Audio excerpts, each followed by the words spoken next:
वाहिगुरु जी का खालसा वाहिगुरु जी की फतेह। जपजी साहब जी की चल रही कथा में हमने पिछली 4 पौड़ियों में सुनने के बारे में समझा। अब इसके बाद 12वीं पौड़ी है, उसमें गुरु साहब उस मन की बात कर रहे हैं जिसने जो नाम को सुना उसे माना। उस मन की अवस्था के बारे में ये विचार है जिसे हम गुरु साहब की कृपा से समझने का यत्न करेंगे।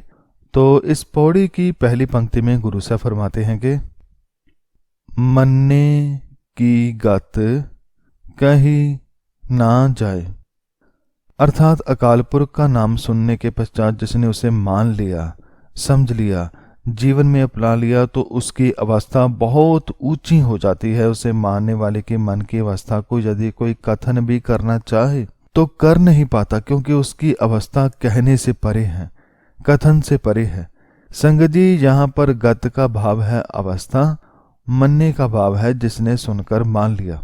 तो परमात्मा को अपना मान लेना, उसके हुक्म को मीठा करके मान लेना, ये बहुत ही संगत जी महान और वीरों वाला कार्य है। और आपने अक्सर देखा होगा या सुना होगा कि जब किसी आस्तिक और नास्तिक के बीच बातचीत होती है तो उसमें नास्तिक आराम से जीत जाता है, क्योंकि वह बात करता है जो दिखाई दे रहा है और वह कहता है कि यदि है तो दिखाओ। और आस्तिक भाव जो रब को मानने वाला है वह यदि ये दिखाना भी चाहे कि वह है तो दिखा नहीं सकता, क्योंकि उसका तो ना कोई रूप है ना रंग है। उसे देखना है तो आंखें मन की चाहिए जो हमने बंद कर रखी हैं।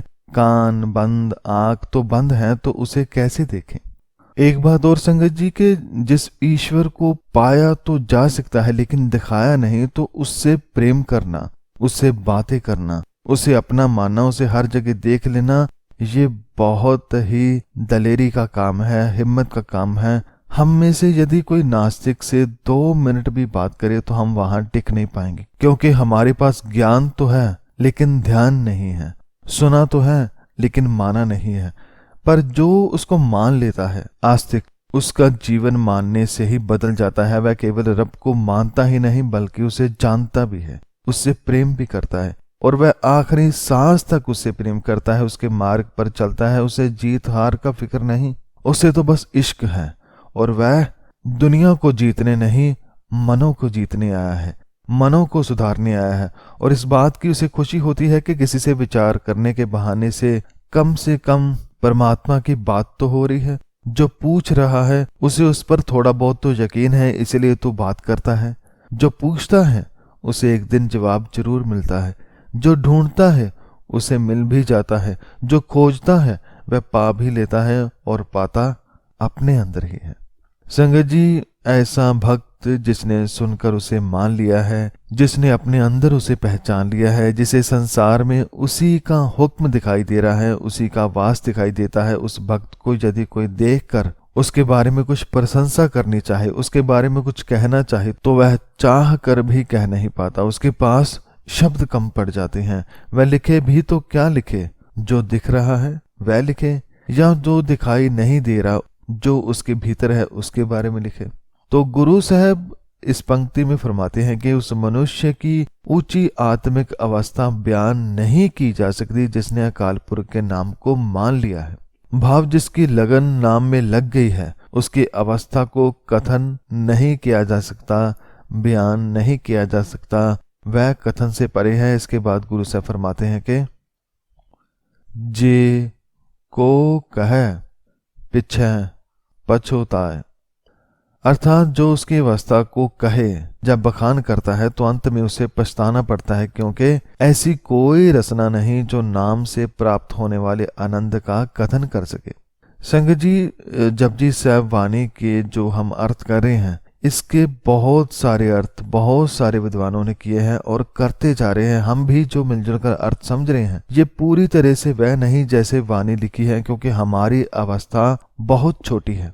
और जिसने ये वाणी लिखी, भाव सतगुरु श्री गुरु नानक साहब जी ने, उनकी अवस्था तो बहुत बहुत ऊंची है। वह जिस अवस्था पर जाकर वाणी लिख रहे हैं, हम वहां तक शायद ही कभी जा पाए। इसलिए जितने भी अर्थ हैं ये ऐसे हैं जैसे किसी खजाने में से कीमती रत्नों को पहचान लेना।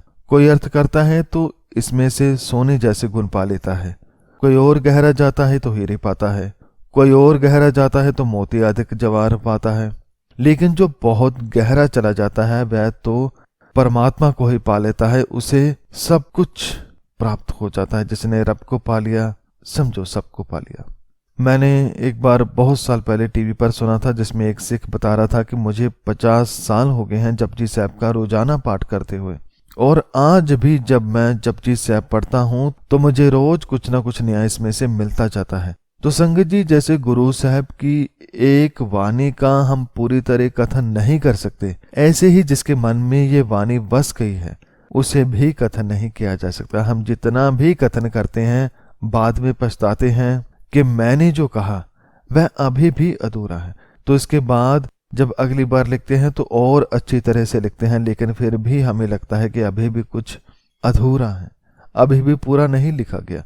तो संगत जी, हम जितना भी कुछ गुरु साहब की वाणी के बारे में या रब के भक्त के बारे में लिखेंगे वह हमेशा कम ही रहेगा, क्योंकि जैसे जैसे हमारी अवस्था बढ़ती है हम देखते हैं कि इसमें तो और भी बहुत कुछ है जिसे अभी ढूंढना बाकी है। तो गुरु साहब इस पंक्ति द्वारा समझा रहे हैं कि जो भी उस भक्त की अवस्था जिसने प्रभु नाम को, गुणों को, ज्ञान को सुनकर मान लिया है, जिसने नाम को, निरंकार को अपना सब कुछ मान लिया है, उसका जब कोई बखान करता है तो उसे अंत में पछताना पड़ता है, क्योंकि ऐसी कोई रचना नहीं जो नाम से प्राप्त होने वाले आनंद का, उसकी अवस्था का कथन कर सके। ऐसी कोई कलम नहीं जो उसकी अवस्था को बयान कर सके। जैसे कि गुरु साहब आने वाली पंक्ति में फरमा रहे हैं कि कागद कलम ना लिखण हार।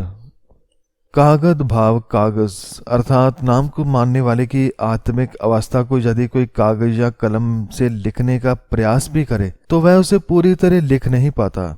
जैसे कि गुरु साहब ने गुरबानी में बहुत बार दर्ज किया कि यदि परमात्मा के बारे में लिखना हो तो चाहे धरती के सारे पानी की स्याही बना लो, जितने भी पेड़ है यदि उन्हें कलम बना लो, फिर भी उसके बारे में लिखा नहीं जा सकता। वह इतना महान है, इतना विशाल है कि चाहे कितना भी लिखो, लिखते रहो फिर भी पूरा ना लिख पाएंगे। ऐसे ही जो नाम को मानने वाले मन है उनके बारे में भी यदि लिखना चाहो तो चाहे कितने भी कागजों पर लिख लो, कितने भी कलमे लिख लिख कर खत्म कर दो, उसकी अवस्था को लिखा नहीं जा सकता, बयान नहीं किया जा सकता। तो संगत जी, गुरु साहब ने पिछली पंक्ति में फरमाया कि बोल बोल कर चाहे कितना भी कथन करो, भक्त के बारे में पूरा पूरा बोल नहीं पाओगे। अब गुरु साहब लिखने वालों की बात करते हैं कि इस संसार में ऐसी कोई कलम नहीं, ऐसी कोई स्याही नहीं जिससे नाम को मानने वाले की अवस्था के बारे में लिखा जाए। संगत जी, आपने अपने जीवन में भी देखा होगा कि जब हमें कोई चीज बहुत प्यारी लगे या मीठी लगे या अच्छी लगे तो हम कई बार कहते हैं कि भाई इसके बारे में मैं यदि बताना भी चाहूं तो बता नहीं सकता, यदि समझाना भी चाहूं तो समझा नहीं सकता कि मुझे ये चीज कितनी प्यारी है।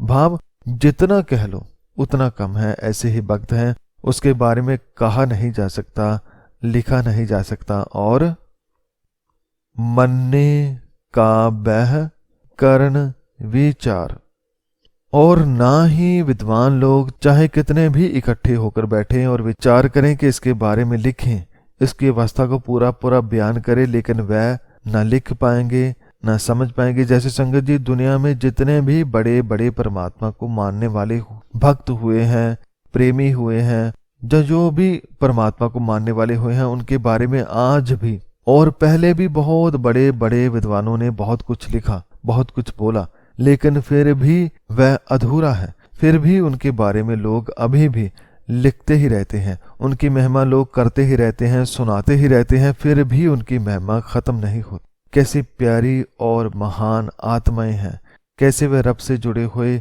मन हैं, और जो भी मन इस अवस्था तक पहुंचता है उनका जीवन बहुत महान हो जाता है। उसे कथा नहीं जा सकता, उसे पूरी तरह बताया नहीं जा सकता। तो गुरु साहब फरमाते हैं कि जिसने नाम को सुना, उसे मन में बसाया और जिया, उसकी अवस्था बहुत ही ऊंची हो जाती है, जिसे ना बोल कर बताया जा सकता है, ना लिख कर समझाया जा सकता है, ना विचार करके उसके बारे में जाना जा सकता है, चाहे हम कितने भी विद्वान लोग बैठकर इसकी विचार करते रहे। संगत जी, एक बात और कि यदि समझा नहीं जा सकता, इसका अर्थ ये नहीं होता कि विचार नहीं करनी।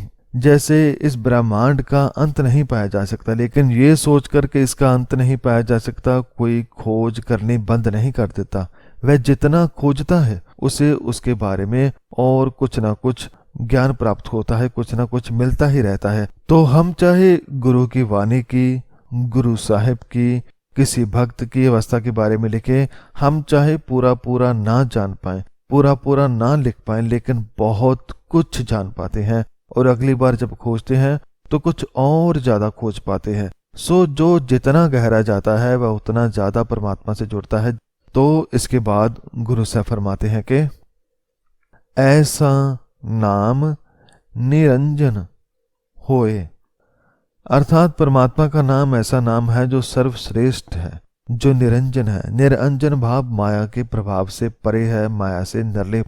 तो परमात्मा, उसका नाम हुक्म निरंजन है, इसे कोई विकार नहीं आता, इसे कोई माया नहीं लगती। इसलिए जो नाम को मानने वाला है, जो परमात्मा के गुणों को अपने अंदर बसाने वाला है, उसका मन भी माया से निर्लेप हो जाता है, वह मन भी निरंजन हो जाता है, जहाँ कोई विकार नहीं, जहाँ कोई बुरा ख्याल नहीं, जहाँ माया नहीं, केवल उसका नाम है, केवल उसका हुक्म है, उसकी याद है। और जिसके मन में केवल रब है, उसके बारे में क्या लिखा जा सकता है। वह तो ऐसे महान है जैसे परमात्मा, वह तो ऐसे दुनिया को देखता है जैसे परमात्मा दुनिया को देखता है। वह जब कोई कार्य करता है तो उसकी मर्जी से करता है, इसमें ना उसके मन की मर्जी होती है, ना दुनिया की, केवल रब की मर्जी होती है, अकाल पुरख की मर्जी होती है। उसका हुक्म मन को बहुत ही मीठा लगता है, अच्छा लगता है। तो इस पौड़ी के अंत में गुरु साहब फिर से फरमाते हैं कि जे को मन जाने मन कोय, अर्थात जिस नाम के बारे में और नाम को मानने वाले के बारे में लिखा नहीं जा सकता, उसके बारे में गुरु साहब फरमाते हैं कि जैसे कोई चीज जो जान से प्यारी है, उसे किसी चीज से तोला नहीं जा सकता या बताया नहीं जा सकता कि वह कितनी प्यारी है, वैसा ही नाम है, परमात्मा है और उसका भक्त है। लेकिन इस एहसास को, ठीक है कि लिखा नहीं जा सकता, बोला नहीं जा सकता, लेकिन पाया जरूर जा सकता है, इसका हिस्सा जरूर हुआ जा सकता है। तो गुरु साहब फरमाते हैं कि जो नाम को मानने वाले हो जाते हैं वही जान पाते हैं कि नाम में ही असल आनंद है, वही जान पाते हैं कि जिसने नाम को सुनकर माना है उसकी अवस्था क्या हो जाती है। जैसे नाम निरंजन है, माया के प्रभाव से परे है, ऐसे ही वह मन भी हो जाता है जो इसे मानने लग जाता है। तो हमें भी निरंकार के साथ जुड़ना है, गुरु की वाणी में से परमात्मा के नाम को, ज्ञान को समझकर जीना है। जैसे जैसे जीना शुरू करेंगे हम भी उन ऊंचाइयों तक पहुंच पाएंगे जहां पर नाम को मानने वाले का मन पहुंच पाता है। तो ये अवस्था चाहे लिखने और बोलने से परे है, लेकिन इसे हासिल जरूर किया जा सकता है, पाया जरूर जा सकता है, इसे जिया जरूर जा सकता है। तो संगत जी, ये थी 12वीं पौड़ी, जिसमें गुरु साहब ने एक ऐसे विषय पर हमारा ध्यान लगाया जिसके बारे में हम सब कुछ जानना बहुत जरूरी है। संगत जी, हम कितना कुछ और लोगों के बारे में पढ़ते सुनते रहते हैं, लेकिन जब हम ऐसे संतों, भक्तों, परमात्मा के प्यारों के बारे में पढ़ते हैं जो निरंकार ईश्वर से एक हुए, तो उन्हें पढ़कर हमें ज्ञान तो होता ही है और हमारे मन में भी परमात्मा के प्रति प्रेम भी पैदा होता है, हमारे अंदर भी अच्छे बनने की चाह पैदा होती है। फिर वह नाम को, गुरबानी को सुनने लग जाता है, मानने लग जाता है। तो इस पौड़ी में गुरु साहब ने समझाया कि नाम को सुनकर मानने वाले की अवस्था बहुत ऊंची हो जाती है, इतनी ऊंची कि उसके बारे में जितना भी लिखा जाए, बोला जाए, विचारा जाए, कम है। भाव ये अवस्था लिखने, बोलने और विचारने से कहीं ऊपर की है। तो इसके बाद 13वीं पौड़ी भी इससे मिलती जुलती पौड़ी है, लेकिन थोड़ा सा फर्क है, जिसे हम आने वाली वीडियो में गुरु साहब के आशीर्वाद से समझेंगे। अंत में श्री गुरु ग्रंथ साहब जी का इस विचार के लिए बहुत बहुत धन्यवाद। ये जितने भी विचार हो रही है, ये सेवा गुरु साहब खुद ले रहे हैं और मैं इस सेवा के लिए गुरु साहब का बहुत बहुत आभारी हूँ, धन्यवाद करता हूँ। और आप सब संगत का भी इस विचार को सुनने के लिए धन्यवाद करता हूँ। वाहिगुरु जी का खालसा, वाहिगुरु जी की फतेह।